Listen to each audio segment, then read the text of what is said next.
Ya, continuamos con lo que corresponde a la parte anterior del perine, el perine anterior o urogenital. Entonces los límites, para recordar solamente el ángulo subpúbico,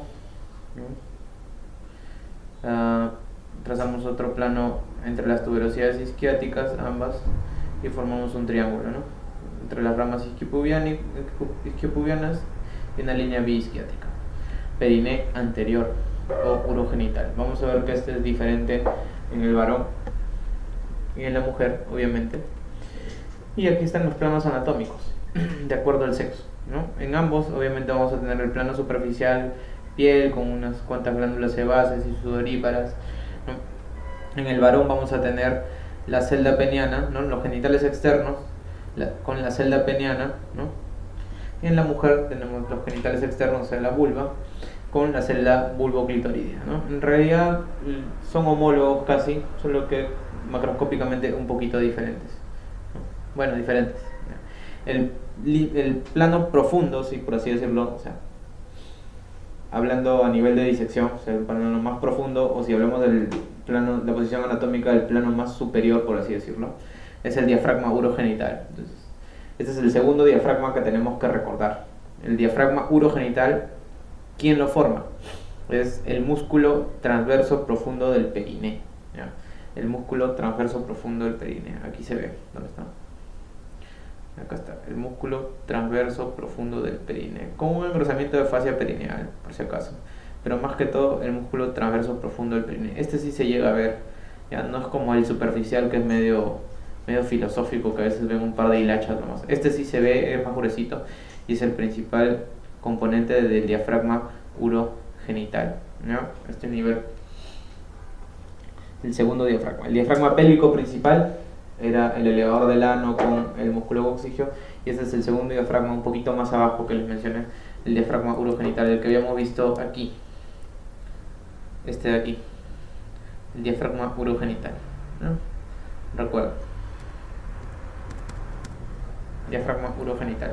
Entonces vamos a ver primero en el varón, luego en la mujer. La irrigación y la inervación es casi similar, solo que cambia un poquito nomás de acuerdo hacia dónde va la arteria, ¿ya? Por si acaso. Entonces comenzamos. ¿Cuál sería más bonito? Acá está. Entonces, primero vamos a ver la celda peniana, ¿no? ¿Cuáles son los límites? Hacia abajo, la aponeurosis, o sea, si nosotros disecamos, encontramos una aponeurosis perineal superficial.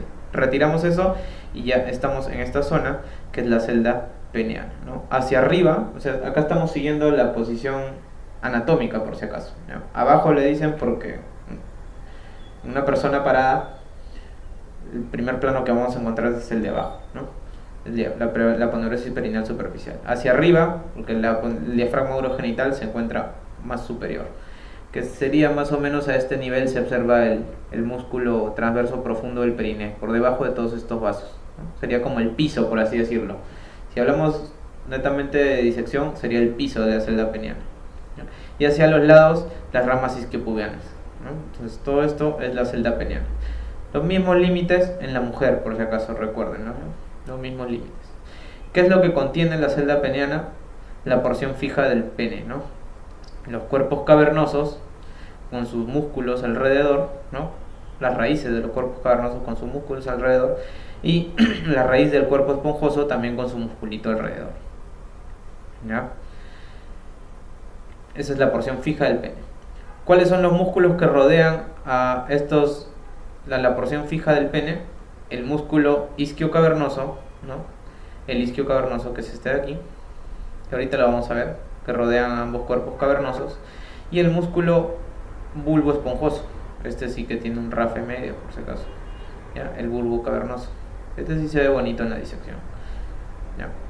El bulbo cavernoso. Otro musculito más que vemos es uno que está en la línea entre ambas tuberosidades isquiáticas. Estas líneas que ven aquí, dentro de este tabique fibroso, es el músculo transverso superficial del peroné. Es bien delgadito, ¿eh? Llega hasta la línea media, transverso superficial del perine. ¿Qué más vamos a encontrar en esta zona? Las glándulas de Cooper también a veces, por esta zona, las glándulas de Cooper. Y los elementos vasculonerviosos, que los vamos a ver luego. ¿Ya? Más que todo ramas de la arteria pudenda interna, ramas del nervio pudendo, por si acaso.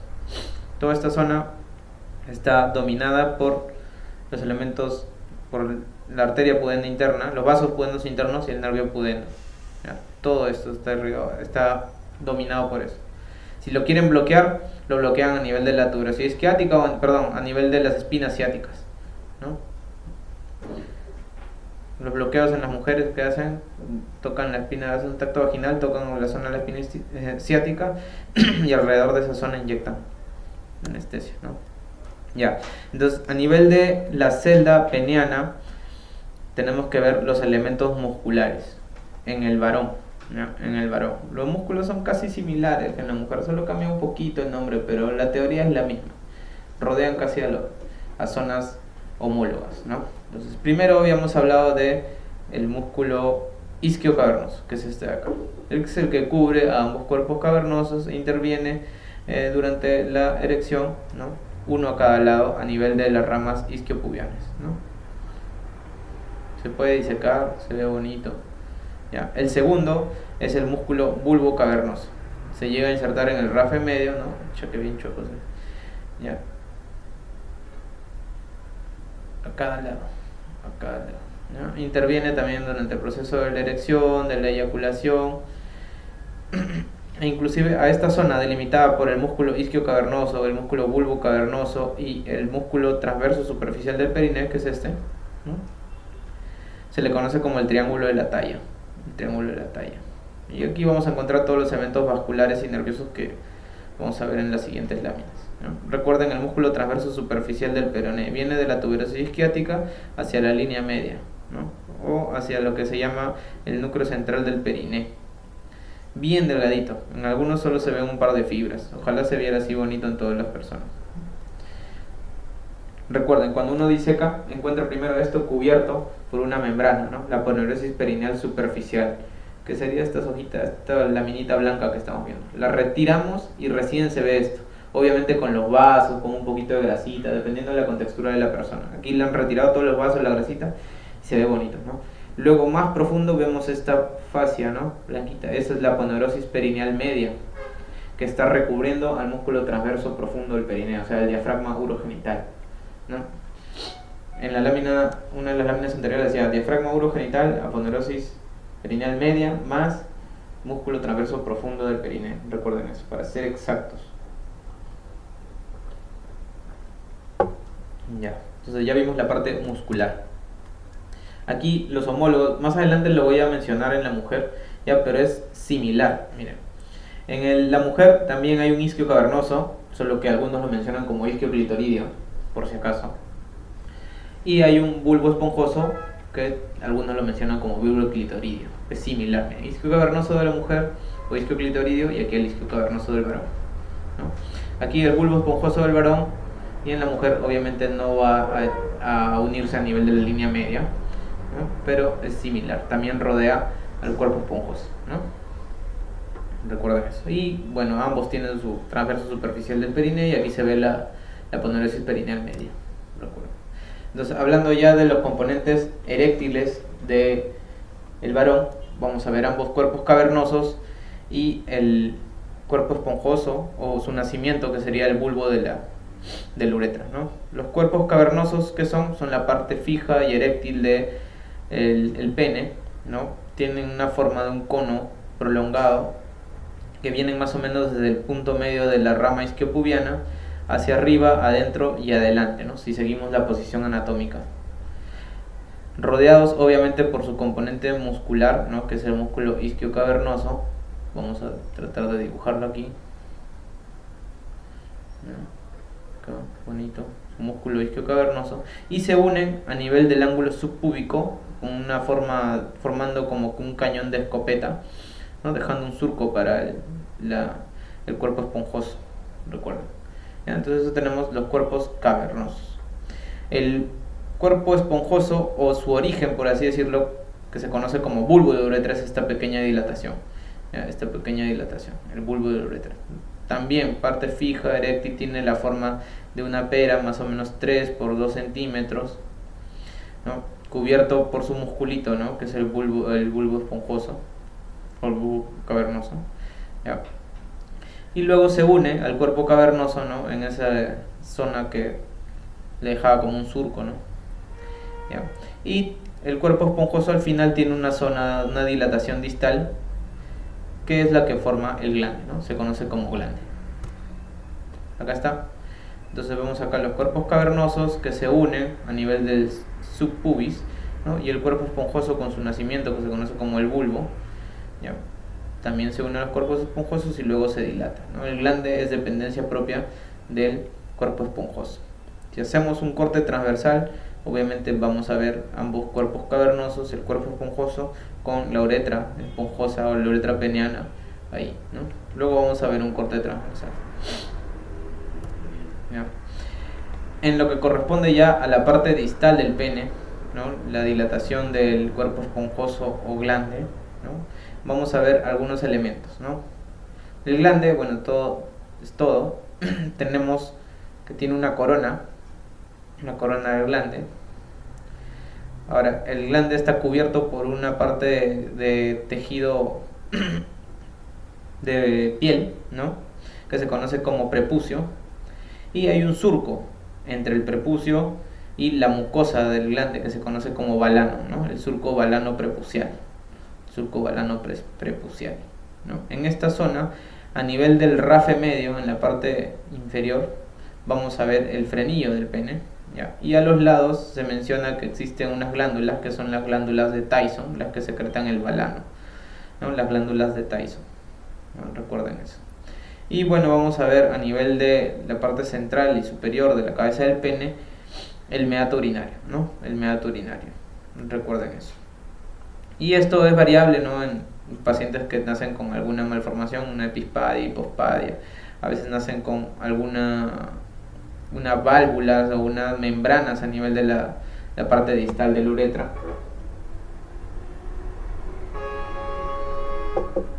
¿Ya? Si nosotros hacemos un corte transversal a nivel del cuerpo del pene, ¿qué es lo que vamos a observar? Primero los componentes eréctiles, ¿no? El cuerpo cavernoso. Si afinan bien la vista, se puede llevar a ver la arteria profunda del pene, ¿ya? O la arteria cavernosa. Se llega a ver, por si acaso. Y también vemos el cuerpo esponjoso con su uretra esponjosa. ¿Ya? Entre ambos cuerpos cavernosos vamos a ver un septum de tejido conectivo, ¿no? El septum del pene. ¿Ya? Todo esto a su vez tiene capas, ¿no? De afuera hacia adentro, ¿qué es lo que vamos a ver primero? La piel, ¿sí o no? Luego de eso vemos la fascia superficial del pene, que es el dartos. Dentro de ese dartos está embebido la vena dorsal superficial, ¿no? La vena dorsal superficial. Esta drena al final en el sistema ilíaco, ¿ya? Se va hacia las pudendas, por si acaso, ¿ya? Luego de eso, ¿qué capa vamos a ver? La fascia profunda, ¿no? O la fascia de buco. La superficial es dartos y la profunda es la fascia de buco. Son en realidad continuación de las fascias de las capas del escroto, que también la vamos a ver después. La más profunda es la fascia de buco, esta de aquí, la fascia de buco. Por debajo de la fascia de buco, ¿qué es lo que vamos a encontrar? La vena dorsal profunda. Acá está la vena dorsal profunda, la arteria dorsal y el nervio dorsal del pene, ¿no? Por si acaso. Y ese tabique que se formaba entre ambos cuerpos cavernosos con la uretra es netamente albuginia, ¿no? Albuginia.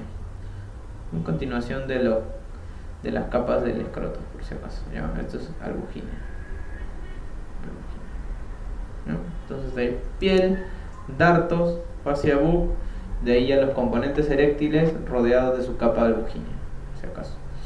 Y entre esos, la vena dorsal superficial sola, y debajo de la fascia profunda ya tenemos los vasos dorsales profundos y el nervio dorsal, ¿no? Acá está. Entonces, en esta zona vamos a ver que la irrigación del pene está dada por ambas arterias dorsales, las arterias cavernosas, que eran las que hemos visto aquí, ¿no? Y las arterias bulbouretrales también en esta zona. Ahorita vamos a ver de dónde se originan cada una. Estas sí no las he visto yo en la disección, estas sí las he llevado a ver, por si acaso. Todas ramas de la pudenda. Y el drenaje venoso, les había dicho, la vena dorsal superficial drenaba al sistema de las pudendas externas, que viaja a la estrella venosa de Scarpa, y eso se va a la vena femoral. Y en cambio la vena dorsal profunda atraviesa uno de los hiatos que habíamos visto del diafragma pélvico y forma parte del plexo venoso de Santorini, el plexo venoso prostático, ¿no? Y eso drena hacia el sistema ilíaco, recuerden. Entonces, al final vamos a ver lo de irrigación e inervación, ¿no? Y de ahí lo vamos a volver a repasar en recto. Lo que tenemos que recordar aquí es uretra, ¿ya? Uretra.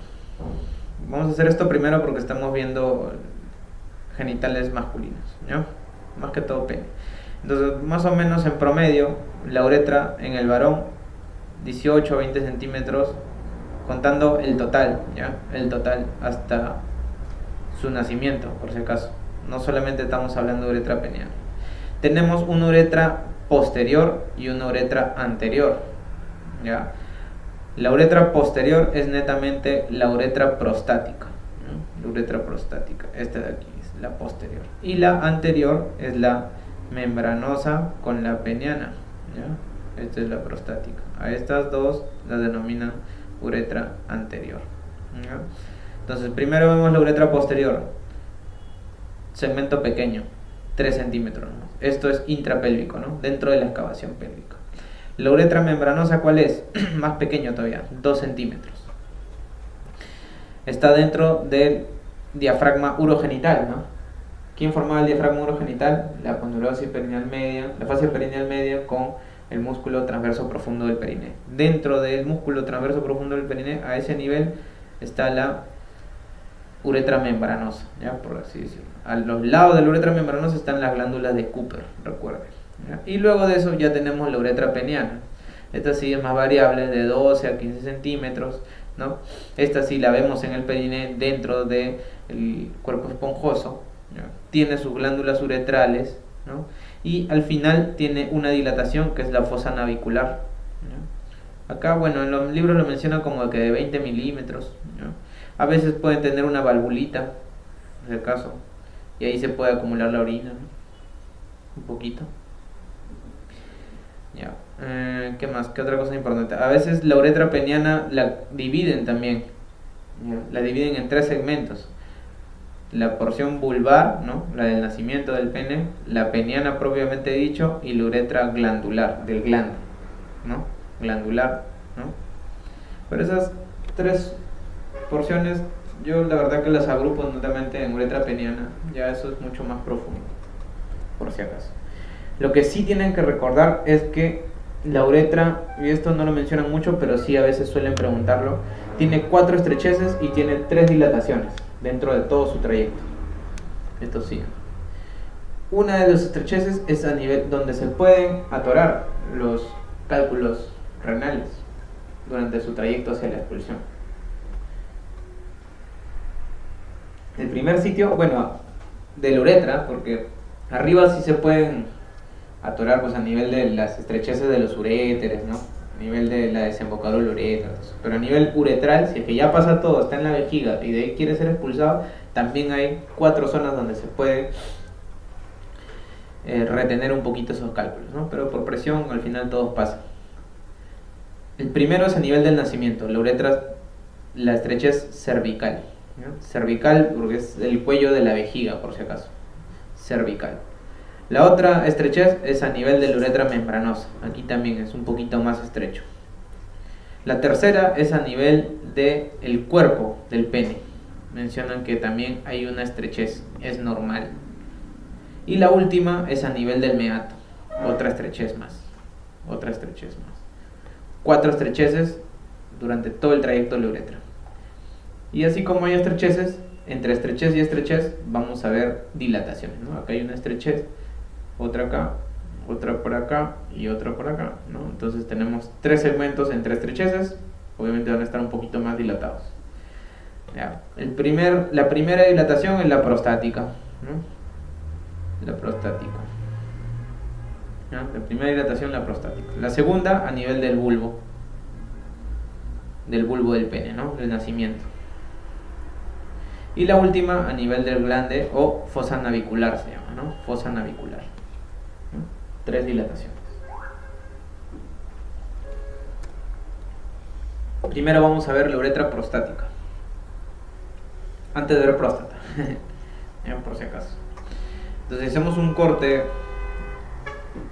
como que coronal en esta zona. Vamos a ver que la cara posterior de la uretra prostática tiene ciertos elementos, ¿ya? Que tiene homólogos en la mujer, la mayoría, por así decirlo. Vamos a ver que a nivel del origen de la uretra prostática, ¿no? Aquí a nivel de la estrechez cervical comienza a formarse una cresta, la cresta uretral, y esa cresta uretral a nivel central de la próstata forma como que una dilatación, ¿no? Una dilatación, y luego continúa otra vez como cresta, ¿no? Esa dilatación se conoce como el verum montanum, ¿no? Verum montanum, ¿no? El verum montanum tiene algunos elementos. En la parte central está el utrículo prostático, ¿no? Que es el rezago del conducto de Müller, ¿ya? El rezago del conducto de Müller, que es el que desarrollaba los genitales internos femeninos, ¿no? Como que vagina, tercio o cuello del útero, ¿ya? Esa zona daba a origen del conducto de Müller, ¿no? Recuerden, es el homólogo de la vagina en la mujer, ¿ya? Y luego, un poquito por debajo y hacia los lados, vamos a ver la desembocadura del conducto eyaculador, ¿no? Que se formaba por la unión del conducto deferente con el conducto de las vesículas seminales, ¿ya? Y luego, en el espacio que queda a los lados de las crestas uretrales, se llaman senos uretrales, ¿no? Senos uretrales, vamos a ver diferentes orificios que son las desembocaduras de los conductos prostáticos, ¿no? Que más o menos son de 15 a 20, recuerden. Entonces, esto es lo que tienen que recordar a nivel de la uretra posterior o uretra prostática. El utrículo prostático, homólogo a la vagina femenina, rezago del conducto de Müller.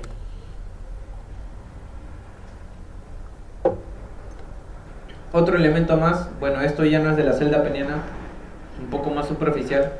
Vamos a ver el escroto, ¿no? Y lo que preguntan también son sus capas, ¿ya? Esto sí, son 6 capas. Primero la piel, luego viene el dartos, la fascia espermática externa, es casi continuación del cordón espermático, ¿no? Más o menos, ¿no? Por ahí va, ¿no? Piel, dartos, espermática externa, ¿no? Que provenía de la fascia del oblicuo mayor, luego el cremaster, aquí vemos el cremaster que viene del oblicuo menor, luego vemos la fascia espermática interna que viene de la fascia transversalis, y luego vemos la túnica vaginal, ¿no? Que tiene su hoja parietal y su hoja visceral, ¿no? Esta es la parietal y aquí está la visceral, ya cubriendo al mismo testículo. ¿No? Recuerden eso, 6 capas: piel, dartos, espermática externa, el cremaster, espermática interna y la capa vaginal parietal. Ese es el escroto. La capa vaginal visceral ya corresponde al mismo testículo, ¿no? Eso sí está pegada a la albuginia. Hasta la capa vaginal parietal son capas del escroto. 1, 2, 3, 4, 5, 6. Recuerden, 6 capas. Entonces, cuando hablamos de testículo tenemos que ver ciertas características, ¿no? Obviamente tiene una forma ovoidea, 3.5 centímetros a 4 de largo, 2.5 a 3 de diámetro, y tiene 2 caras. Esto sí hay que recordarlo. Tiene una cara medial, bueno, que no la vemos aquí, y una cara lateral, ¿ya? En el borde póstero superior se ubica ¿quién? El epidídimo, ¿no? El epidídimo.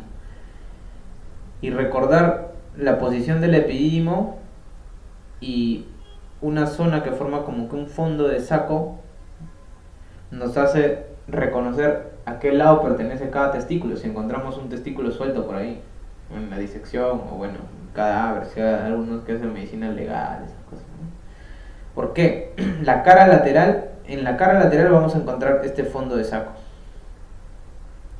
Acá hay un espacio entre el epidídimo y el testículo. Hay un receso entre el testículo y el epidídimo. Y eso nos marca la cara lateral del testículo. Entonces es un testículo derecho, obviamente.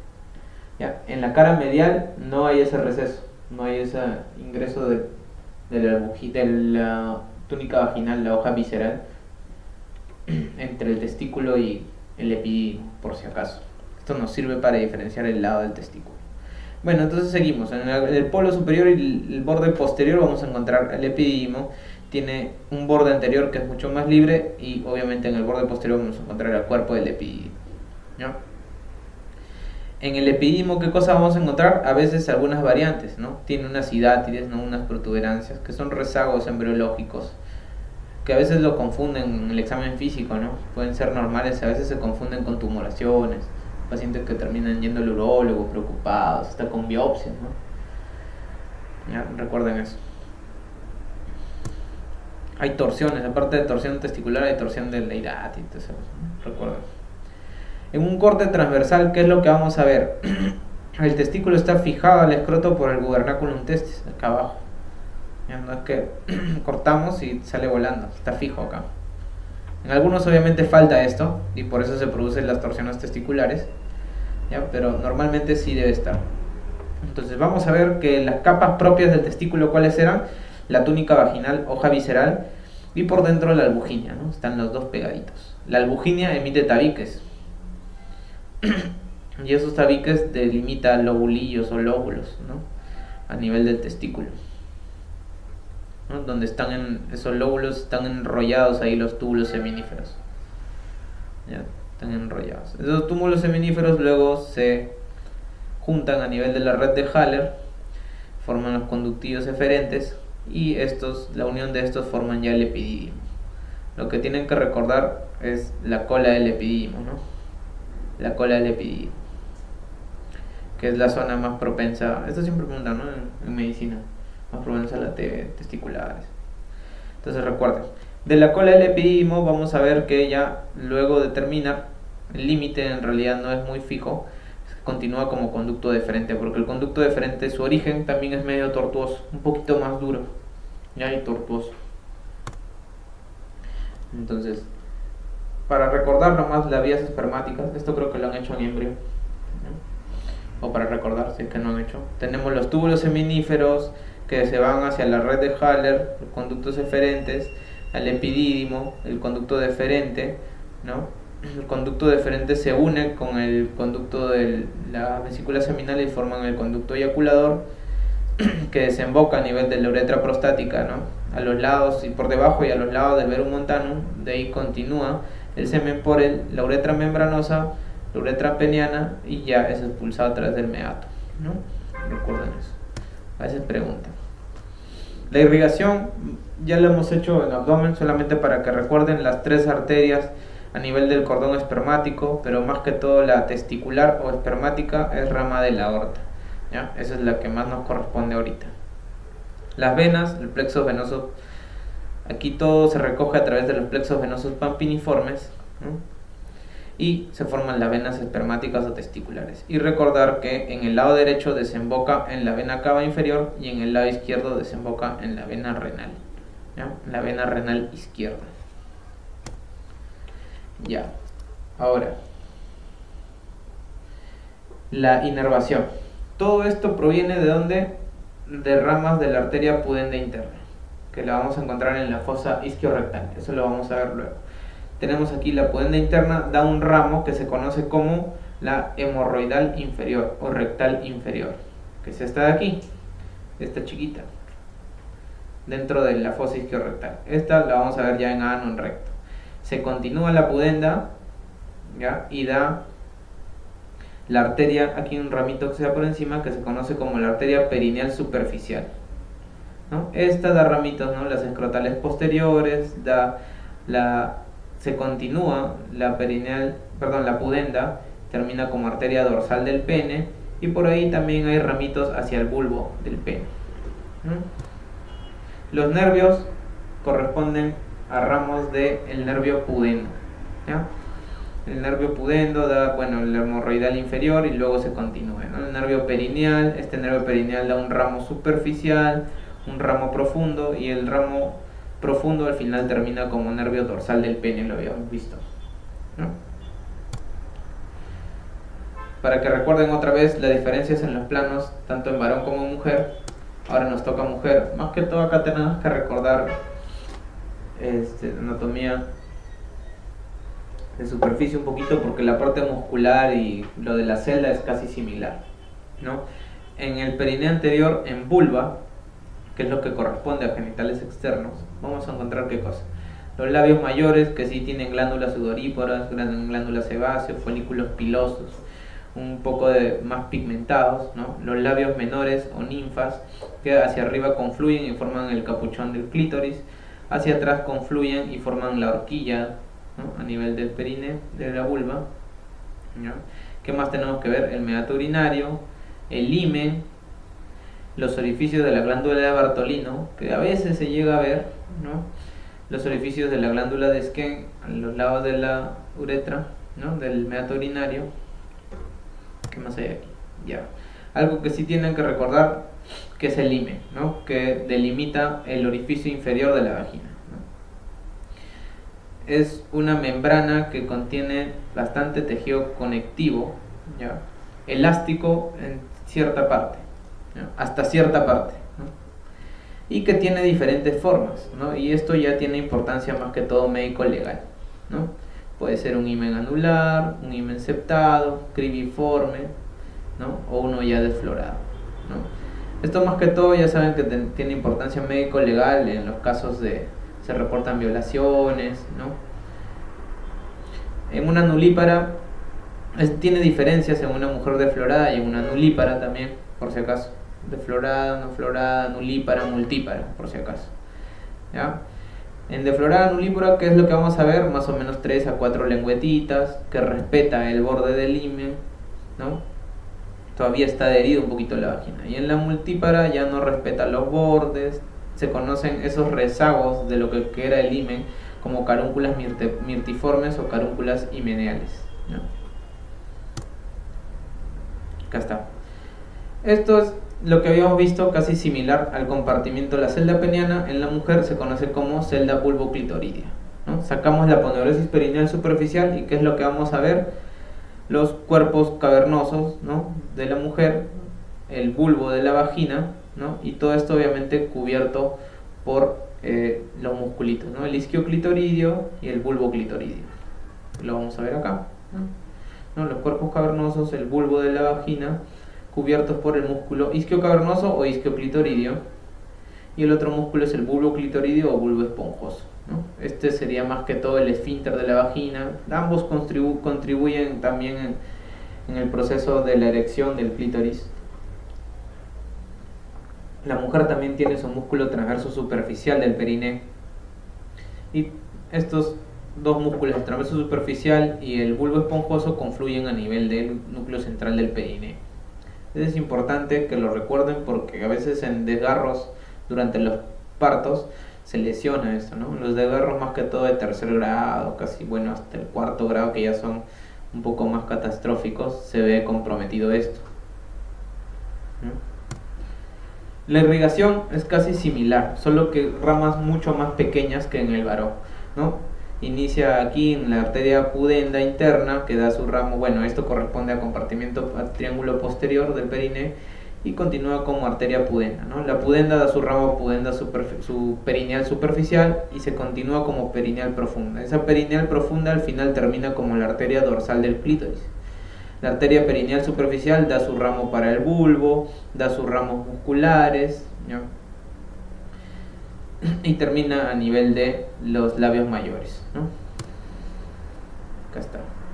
El compartimiento bulbo-clitoridio que tenemos aquí, el bulbo de la vagina, ¿no? Que es este cuerpo que es casi homólogo al cuerpo esponjoso, ¿no? Semejante al bulbo de la uretra, ¿no? El bulbo de la uretra que estaba formado por el origen del cuerpo esponjoso. Este bulbo de la vagina está a los lados del introito, del orificio vaginal. El extremo anterior es un poco más delgado que el extremo posterior, ¿no? Más gruesito, redondeado, tiene una cara interna, una cara externa y está cubierto obviamente por el musculito que ya habíamos visto, el bulbo clitoridio. La inervación, toda esta zona está inervada por ramas del nervio pudendo, específicamente el nervio perineal superficial, así como la irrigación estaba por la arteria perineal superficial. De nuevo, para que vean las arterias, la arteria pudenda se divide en una perineal profunda y en una perineal superficial. La superficial sí viene hasta esa zona de la celda bulboclitoridia, da ramos musculares, termina a nivel de los labios mayores, ¿no? Y da inclusive su ramo al bulbo. Los nervios, similar, ramas del nervio pudendo. Aquí no hay pudendo interno ni externo, es nervio pudendo a secas, ¿ya? Esto ya para el triángulo posterior, y aquí da su rama perineal superficial que va a inervar a los musculitos, a la zona de los labios mayores, menores, ¿no? Y se continúa como nervio perineal profundo y al final termina como nervio dorsal del clítoris, ¿no? Nervio dorsal del clítoris. Esa es la rama terminal del nervio pudendo. Entonces, aquí tenemos que ver qué cosa, los homólogos en los genitales tanto del varón como de la mujer, ¿no? El bulbo de la uretra, bueno, que estaba aquí embebido, es el homólogo al bulbo de la vagina en la mujer. Las glándulas de Cooper son homólogas a las glándulas de Skene en la mujer, ¿no? La arteria dorsal del pene, homóloga a la arteria dorsal del clítoris. El glande es el homólogo del clítoris. El escroto es el homólogo de los labios mayores. El capuchón del clítoris, homólogo del prepucio en el varón. El rafe pene escrotal es el homólogo a los labios menores, ¿no? Este rafe, ¿no? Y el utrículo prostático es el homólogo a los genitales internos femeninos, más que todo vagina y tercio inferior del útero, ¿ya? Recuerden eso, por eso yo les mencionaba vagina. En algunos libros lo mencionan como el homólogo, como el utrículo como homólogo de la vagina, ¿ya? Esas son las analogías, analogías de genitales externos, los homólogos, ¿no? Ya, pasamos a periné posterior. Casi está dibujado bien bonito el periné, ¿no? Periné posterior, una línea que va entre ambas tuberosidades isquiáticas, marcamos la punta del coxis y unimos el rombo del periné posterior, ¿no? Límites, coxis, ligamentos sacrotuberosos o sacrociáticos mayores, como le decían antes, y la línea entre ambas tuberosidades isquiáticas. ¿Qué contenido tenemos? El conducto anal y la famosa fosa isquiorrectal, famosísima. Entonces, ¿qué cosa es la fosa isquiorrectal? Si tenemos un corte coronal, por así decirlo, ¿no? Aquí está el ano, el conducto anal, la piel de la zona del glúteo, aquí una parte del hueso, del coxal. Vamos a ver que esta zona es la fosa isquiorrectal. ¿Cuáles son sus límites? Hacia afuera, el músculo obturador interno con su fascia. Recuerden, siempre lo menciono con su fascia. ¿Ya? Obturador interno con su fascia. El límite medial, ¿cuál es? El elevador del ano, exactamente con el esfínter externo, específicamente el esfínter externo. ¿Y quién forma este esfínter externo? El pubo rectal, por si acaso, ¿no? El pubo rectal, ¿no? Por si acaso. Es la base, la piel y el tejido celular subcutáneo de la región del periné de esta zona, ¿no? La zona glútea también se puede decir. Ya, aquí falta agregarle algo. Tiene una pared posterior. Esto no lo mencionan muchos libros. Esto me lo mencionaba siempre mi maestro. La pared posterior de la fosa isquiorrectal es el músculo glúteo mayor, ¿no? El glúteo mayor. Esta zona es importante porque a veces se dan abscesos a este nivel. ¿no? ¿Quién no entraba un absceso, una rota en cirugía? Un absceso isquiorrectal o ha drenado abscesos perineales, entonces son malolientes, feos, ¿no? La pared posterior, recuerden, el glúteo mayor. Bien. Lo que nos va a interesar acá es el contenido. ¿Qué cosa es el contenido? Primero, grasa, bastante. Y el contenido es el conducto pudendo o conducto de Alcock. Esto sí preguntan, generalmente. Cuando quieren hablar de fosa isquiorrectal, o preguntan las paredes o preguntan sobre el conducto pudendo o conducto de Alcock. ¿Qué cosa es el conducto pudendo o conducto de Alcock? Es el que está formado entre el obturador interno y su fascia. Este acá, entre el obturador interno y su fascia. ¿Y qué contiene? Los vasos pudendos internos con el nervio pudendo. Y en esta zona, dentro del conducto de Alcock, vamos a ver que dan sus ramos rectal inferior o hemorroidal inferior, ¿ya? Ahora vamos a ver una imagen